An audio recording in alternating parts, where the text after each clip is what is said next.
hold this. Mm-hmm.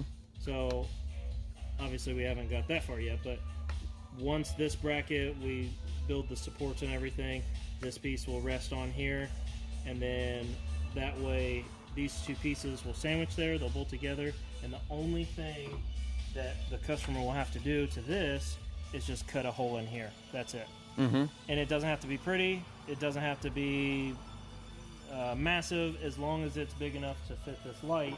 This is going to be your beauty plate. Mm-hmm. And so as long as the hole is that big, and then the light will sit in there. Mm-hmm. So that's what we're thinking.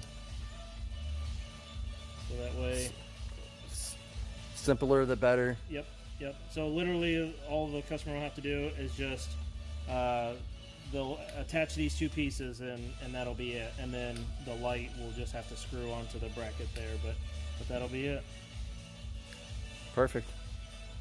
And can the customer, when they order their lights from you guys, can they get the proper kind they want off of their website? That's the spot. Yeah, so they can change the actual light, like spot, flat, or flood, or beam, or whatever the variations of this. But this is the best light to go in here, because if you go bigger, then you're going to start rubbing, and then it's going to be... No.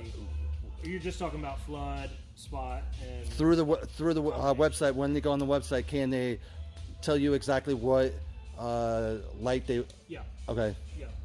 I think there's 3 versions. There is 3 versions. Spot, flood, and then a combo. Yes, and a combo. Yeah, so they'll be able to pick which one. It's like a wide. Yeah, and then what's really nice is when we design this, it will have angle to where you could do this, and you could do this as well. So if you want to fine-tooth adjust it. And that's why this opening is big enough to where you can do the fine-tooth adjustment. Okay. So appreciate it. The other thing that I want to try to do, but we haven't got that far yet, is see how this is real sunk in and this is real sunk in.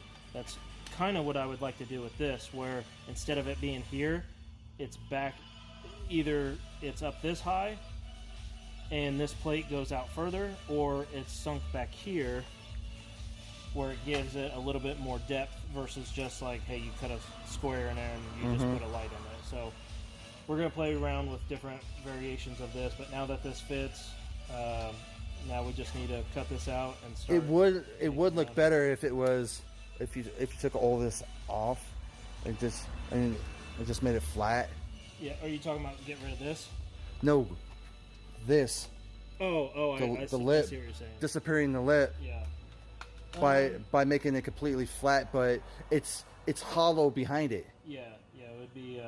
Yeah, I get what you're saying. But it will actually fit onto the factory plate. Actually, this isn't a bad idea. So one of these, we got a bunch of different versions here.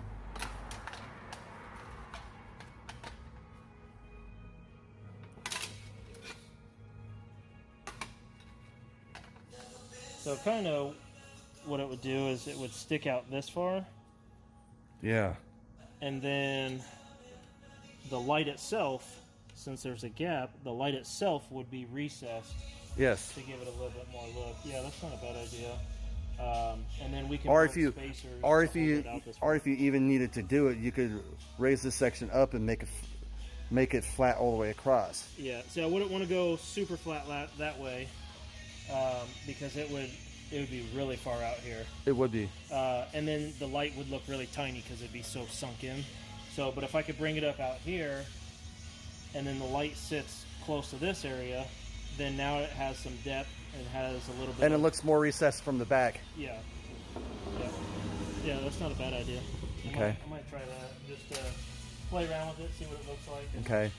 Just let me know what the bill is when we get to the point. Yeah. Right now we're just trying to get that shape because our software is very difficult to measure all that stuff. I understand. I appreciate it. Yeah.